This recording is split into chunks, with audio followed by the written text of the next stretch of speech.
Sinong umaahon, tayo ba o sila?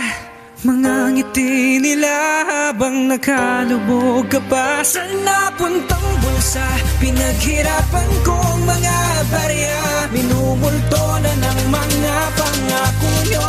Hoy, makinig kayo. Parang di pa sanay, pagdamutan daw kuno kung anong naibigay. Kaya laman ng aming plato ay di mapuno-puno dahil inyong kinamay. Yung dapat para sa tao, sa inyo ba nilagay? Asa na yung pagbabagong tagal nang hinihintay? Di pa ba tapos ang plano o kulang pa natangay? Habang kaming naghihintay, patuloy minamaltrato ng kahirapan kung sa bagay sa amin di na bago. Nasanay na lamang sa araw-araw makaraos. Di nyo alam pakiramdam ng pudpud kong sapatos. Gobyerno sa Pinas, halos lahat wala sa ayos. Pera na dapat sa bayan na sila ang gumagastos. Lipak na salapi kanilang pinaghahatian. Sandusan ng mga tao di man lang mabahagian. Bansang lubog na dahil sa puro katiwalian. Paano na tayo ngayong hirap silang lapitan?